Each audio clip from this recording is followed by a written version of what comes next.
Full send it. I should have known. I should have fucking known.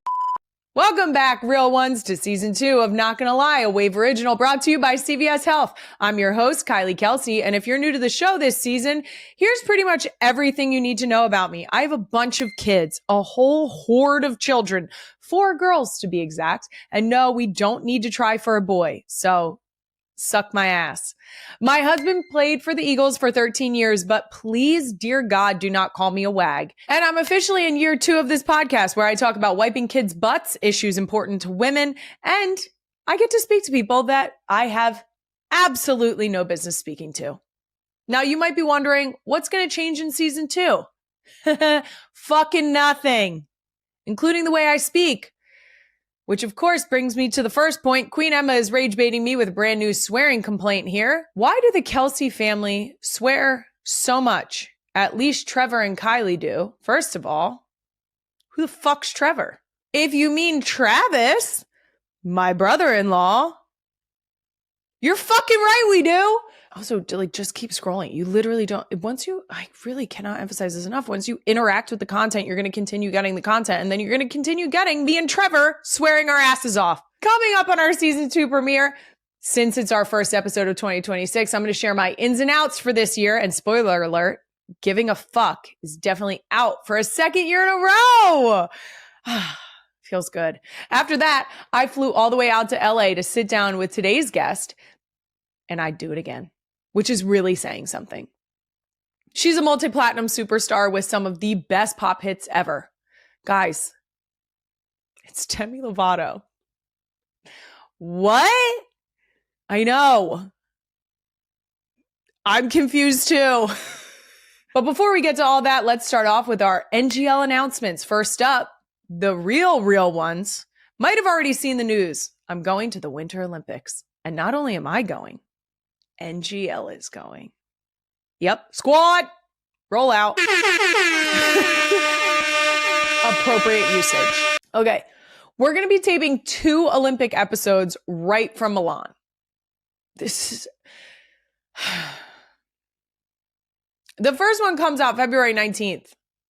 Queen Emma wants to know if I'm excited for Milan. That exhale you heard just a few words ago was me.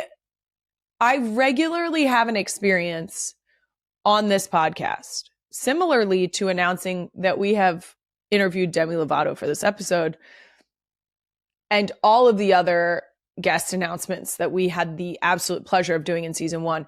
When I say the sentences, my brain is like, that was such a dumb sentence. That was silly. Events I'm looking forward to the most. I'm very, very excited to watch slope style snowboarding because I have personal investment now. You'll see. I am very excited to watch ice skating because I could never. And speaking of the Winter Olympics and the things that I've teased now, we've been busy the past few weeks shooting 2 new episodes of FAFO with the help of YouTube, NBC, and some badass Olympians. I know, silly sentence. Okay, you'll be able to watch me learn to curl. Yep, we went all the way to South Dakota, Sioux Falls, South Dakota, and we got to learn how to curl. It was incredible. That episode of FAFO is coming out on February 3rd on YouTube. And I just got back from taping the second one in Aspen. That's right. I returned to the scene of the crime. If you know, you know.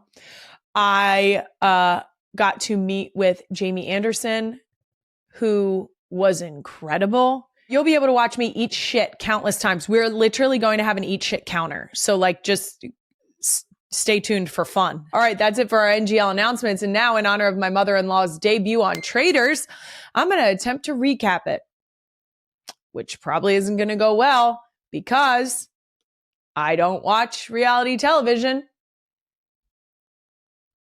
And I didn't quite get around to watching all of the episodes yet that have been released. But in an attempt to be doing this in a timely manner, I do know how it went. Small disclaimer, I'm about to talk about traders, and I am not going to edit myself. So if you have not watched yet, which I suggest you do, maybe skip ahead. So what are my takeaways? She was a traitor. Oh my God. Can I tell you? There are so many things. Like, if someone was like, guess what happened? Not in a million. I don't know why that didn't even cross my mind that was a possibility. I genuinely couldn't tell you. I don't know why that wasn't a possibility in my brain. Maybe it's because of like her naturally sweet disposition. I was like, she wouldn't. As if it's a choice. That's not how that works. And Donna was a traitor. I'm not over this. And it's going to take me a while to get over it. I will say this. I have seen the clip many times now on my doom scroll of Donna's exit, which is when they put you on the little circle on the floor and because everyone voted and said the most votes were for Donna, we think she's the traitor. And she stood on the little circle on the floor. And then it's basically the person's opportunity to reveal right before they leave whether or not they were a faithful or a traitor. Meeting every single one of you. And her little speech right there. On that note, I think I'm gonna go, but you nailed that, Donna. You nailed that so hard. And she does like the dramatic turn and walk off when everyone else is celebrating. You can see her in the back of the clip, like turn and walk out of the doorway. Guys, she nailed that. I have not gotten a chance to talk to Donna about it yet. Because I didn't watch the full episode. I want to make sure that I can dive into a full celebration of Donna's accomplishments. And my understanding is that there's some things that I have not seen in the clips, like challenges that she was involved in, that I would like to know before I text her about it. I mean, is she going to receive a whole paragraph? At minimum. But from what I've seen, she was a traitor and she fucking nailed it. Next up, Doom Scroll of the Week. Doom Scroll of the Week is brought to you by Olipop, a new kind of soda. First up on Doom Scroll, my algorithm has informed me of a new Gen Z trend called the swag gap. And I feel personally victimized. Queen Emma, the clip, please. The swag gap is a very real thing to me, and it's something that I think about very frequently, like way more often than I probably should, if I'm being honest. But like, how could I pull up somewhere in an outfit like this? Like low bun action, cute sunglasses, hoop earrings. Are you seeing these shoes? Cargo pants. Like, how could I be wearing something like this and then show up with a guy who's in flip-flops and a vest? I can confirm it does exist. I am the one bringing the team down. It's me. It's not my husband. My husband, he's the one who's got the swag. When Jason and I first started dating, Jason would wear V-neck plain t-shirts. It was this same idea of, if I like it, I'll just buy it in another color. That was Jason's MO. He would just wear the exact same shirt in a different color. And let me tell you, it hugged the biceps. It hung off the shoulders nicely. And it also emphasized like how just, it looked good. My husband, when we first started dating, disliked suits so badly. But now, because he has to sit the desk on Monday nights and he has to be a little more professional, he's wearing a suit on a very regular basis. And let me tell you something. Don't ever ask yourself why we have 4 kids. You know? That's self-explanatory. Turn on ESPN on Monday night. I said what I needed to say. Now, the swag gap for clothing is one thing. He clearly has like a cooler swag to the way he dresses. Swag in general, like overall swag, we've seen him dance, guys. And I don't even need you to see me dance to know that's a low bar. And I will always knock him down a few pegs when it comes to him thinking he's a good dancer.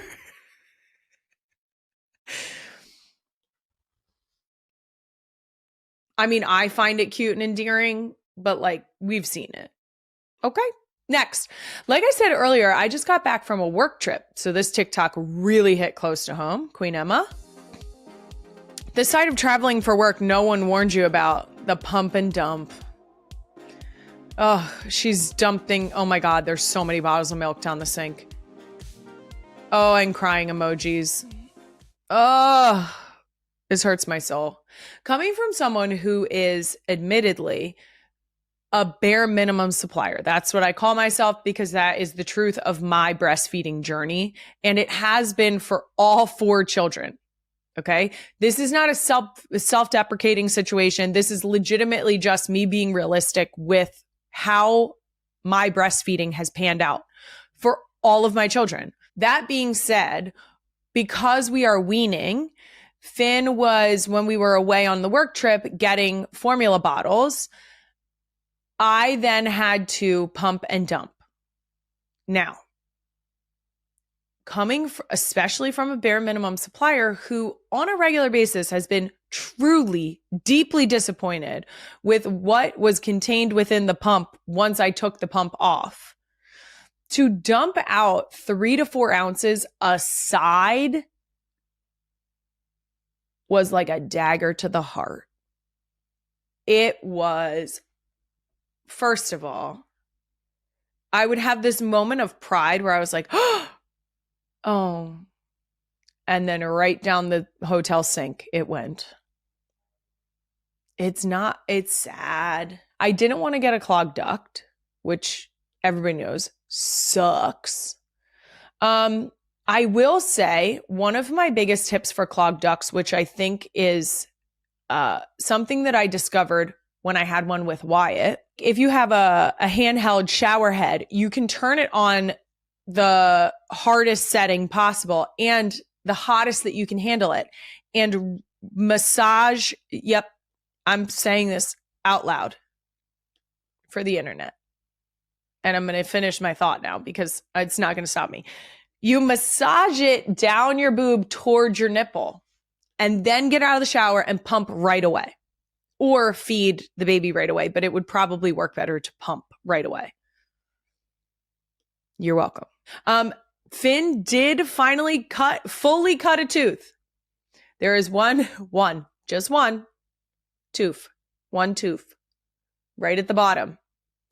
And last night she had something in her mouth and I thought for a second that she was cutting a tooth on the top and I got so sad because if you know, when there is a baby with only 2 teeths, I say teeths for a reason because if you look at them, they're not teeth. That would be ridiculous. They're teeths. Everybody knows that. Right at the bottom. I genuinely, it is a phase I am not ready to miss out on our 4th kid, but also stay away from my nipples. Anyway, the last thing on Doom Scroll, we're in the midst of what the kids call, oh, the kids. Oh God. The kids call dry January, or as I call it, January. Queen Emma, roll it. I think we earned a beer tonight. I know it's dry January, and I know it's the 8th, but I think we earned a beer tonight. We've been working out really good. We've been working really hard, really busy. And yeah, he said the 8th. It's the 8th. He said, I know it's the 8th. I know we're only 8 days. I know we're 1 day over a weekend is what he said. Giving up on dry January on the 8th of January. I mean, you're a quarter of the way there. If Jason were to try it, it depends. In January, I feel like there are celebrations and people are traveling for playoffs. I feel like January is iffy. But if you picked a different month of the year, maybe like a March. Solid chance. Oh, nope. St. Patty's Day. February has the Super Bowl. Maybe April. I myself have absolutely no feelings about dry January because I don't drink. There's so many people who will comment on things or even slide into my DMs and be like, I just want to have a wine night with you, or I just want to have a beer with you. I'm so sorry to disappoint you all. But I don't really drink.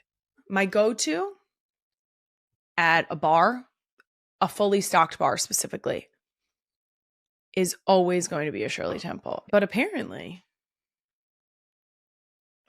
now I don't even have to leave my house for a Shirley Temple. Yep. I'm just as shocked as you are. Olipop just introduced their brand new flavor, Shirley Temple. Guys, it's like we manifested it. Your inner child will be grinning ear to ear, it says. Stay tuned and I'll try it. That's it for Doom Scroll of the Week, brought to you by Olipop. Now, let's move on to the second annual edition of My New Year's Ins and Outs, brought to you by Intuit TurboTax. Now, this is taxes. Now, I realize this is an older trend. I also realize it's January 15th, and it's late as fuck to be doing this. But guess what? I don't care. We're doing it anyway. Here are my top 5 ins and outs for 2026. Starting with my ins. Number 1, we'll kick it off with something real controversial. Kittens and puppies. That's right. I am definitely looking to add things to our home. Will it be a kitten? Will it be a puppy? If Jason has anything to do with it, it'll be neither. Number 2, not leaving the house. Guys, just let's not. Let's collectively decide not to, and then we won't have to meet each other out. You know what I'm saying? Number 3, mom and dad, no kids time. Okay? Big deal. We got to try for more date nights or maybe a trip together. Who knows? But you know what I do know? I know what came the last time mom and dad went on a no kids trip. So you know what else is in? Contraception. Okay. Number 4, bagel sandwiches. Technically, they've been in every year, but there are a few better ways to start your day than a bagel Sammy, let me tell you. Number 5, flipping the bird. Very in for 2026. Guys, it's the most direct way to just let people know. Okay? Maybe even a double bird, because the more the merrier. Okay?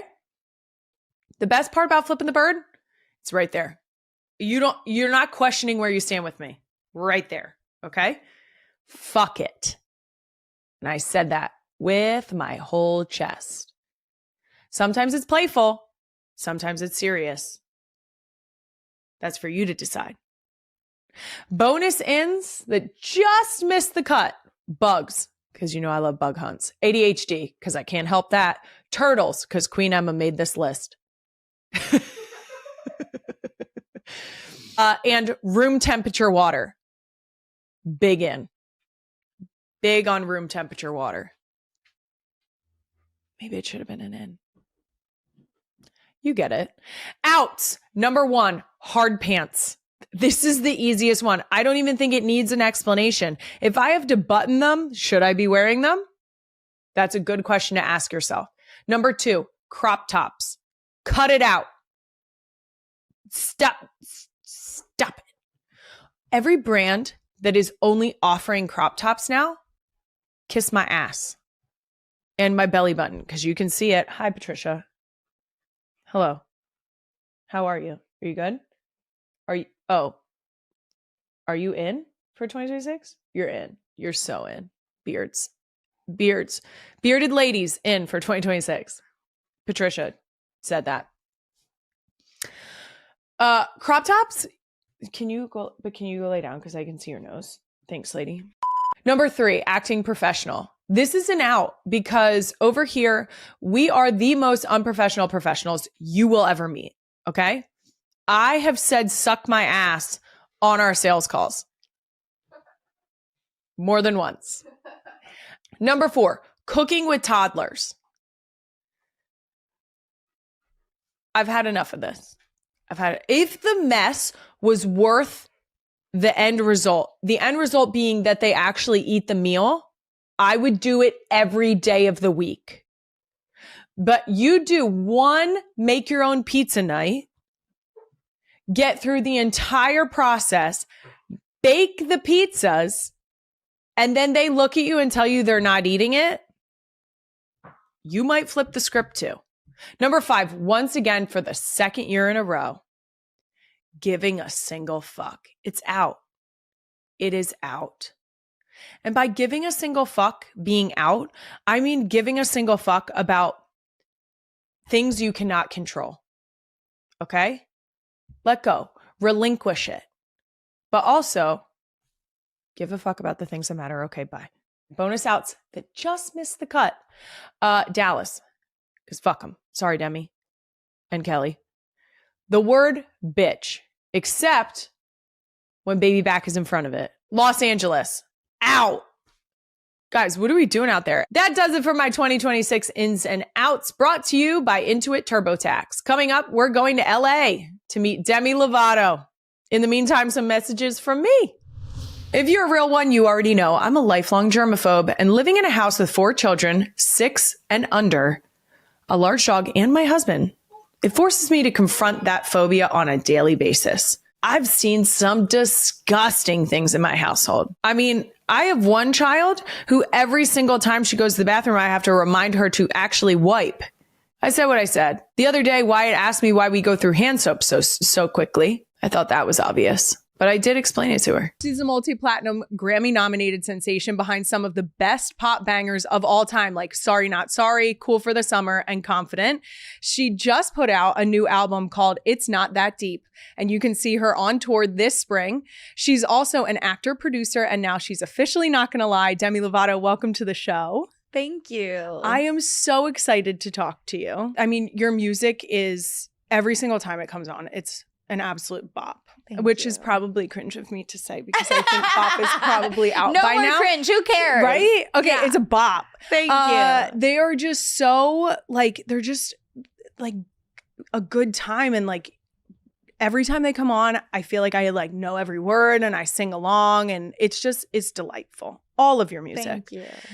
Now, before we get into anything, this show is called Not Gonna Lie, so I actually have to call myself out for a second. I had Kelly Clarkson on the show, and I told her that she was the only Cowboys fan I'd ever have on. But now that you're here, I think we need to amend that. Just for the listeners, your mom was a Dallas Cowboys cheerleader. Yes. So I'm going to give a free pass here. Give me a free pass because I don't actually watch football. So what you're saying is you could be swayed. I'm not saying I could be swayed. It's in my blood, and it's like my family loves the Cowboys, and so therefore I, grew up around the Cowboys. Perfect. And obviously, yeah, understandable. We're a Cowboys family, but I don't actually, and I've never watched the games. I can live with this. Kelly came on here pulling stats, and I was like, hey. No, that's not me. Perfect. Okay. And what I will say is that I recently got, I don't know if it was a comment that tagged me or a DM, where someone was trying to figure out whether or not them watching the Dallas Cowboys cheerleaders show. Yes. Was sacrilegious for an Eagles fan. And I was like, I don't know. I don't know the answer to that. So maybe I feel like it's separate. Maybe you could weigh in. Okay, my opinion, there's so much history with the Dallas Cowboy cheerleaders. Yes. And my mom invested so much of her time and energy into that job, and that was her pride and soul. And so I feel like if you can appreciate the Dallas Cowboy cheerleaders for being amazing at what they do, yes. I feel like you can separate it. You can separate it. Yeah. Okay, there it is. You can separate it a little. And with that, I say, go Birds. Because balance.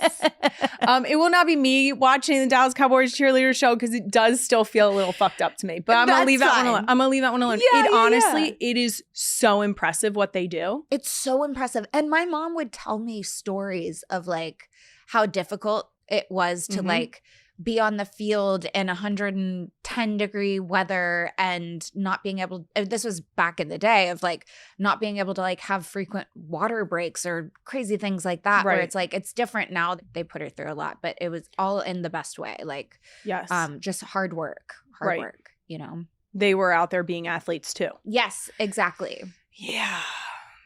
I can't do it. I'm not going to do it. You guys can do it though, because you got to respect the art. Like it really is. Like the performance of it is impressive. And that's not going to be me. Okay.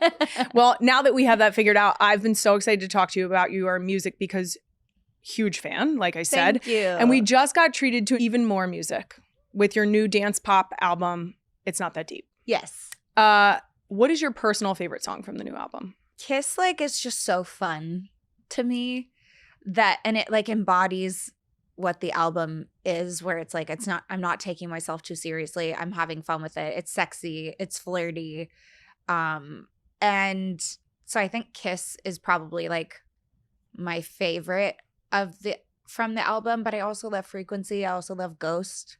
Ghost was like an emotional moment, let you go. Taylor Swift's life has always been a whirlwind of reinvention. Record-breaking moments and songs pulled straight from the heart. But lately, as she enters this new era after releasing The Life of a Showgirl in October 2025, she's been letting fans in on what keeps her steady amid all the chaos. A simple rule, she says, of choosing happiness and peace without worrying it'll somehow steal her creative spark. A fear she once carried for years, believing that true contentment might actually dry up. Her ideas, since she'd come to associate her best work with the messiness of heartbreak and uncertainty, yet after pouring herself into the life of a showgirl, she found the opposite to be true, realizing that writing from a happy, stable place actually let her access those difficult memories when she needed to, but also gave her room to look forward, to write with hope, and the relief of letting go of that old fear became its own emotional thread woven through the new album, showing up in moments big and small. And if you're enjoying these behind-the-scenes glimpses, don't forget to hit subscribe for more stories like this. Swift's personal life has also found new balance, especially in her relationship and engagement with NFL star Travis Kelce, which she talked about on Heart Radio with Emma Bunton and Jamie Theakston, describing Kelce as easygoing, lively, and confident, someone who helps her feel more herself, not less. And she said being with the right person doesn't change who you are, it just brings out different shades, making you more present and energized, and that quiet support has shaped how she sees the world and her work, influencing everything from her daily routines to the mood of her music. On The Graham Norton Show, Swift opened up about how her songwriting has evolved too. While she's still honest in her lyrics, she's learned to keep a little distance, focusing less on dissecting every real-life detail and more on capturing the bigger emotions and stories. A shift that lets her protect her private world without sacrificing the authenticity her fans love. And she finds that this method keeps both her music and her personal life healthier, a balance she's grateful to have found. Another part of her grounding rule is digital boundaries. As Swift told Hits Radio, she's careful about how she uses her phone and social media, deliberately steering clear of constant scrolling and keeping certain apps off her phone entirely, because the endless opinions and online drama can be draining. So she chooses a calmer, quieter digital life, one that leaves more room for hobbies that relax her, like baking, a passion she's spoken about more and more, especially her love for making sourdough, which she says is hands-on and soothing, a total contrast to the intensity of performing and touring, and it's something that's come up again and again in interviews, with critics noting the newfound sense of calm it represents, like Rolling Stone pointing out how the life of a showgirl blends all the eras of her music, while The Telegraph talks about the underlying relief and gratitude that shape its sound. And if you haven't already, now's a great time to subscribe to stay in the loop on more of Taylor's journey. When you put all this together, you see a clear thread running through Swift's stories. Holding on to happiness doesn't mean letting go of ambition or creativity, and by protecting her peace, nurturing the right relationships, and choosing where she puts her energy, She's discovered how to stay grounded even as she keeps evolving, showing that growth and contentment can go hand in hand, a lesson she continues to share through her music and her life.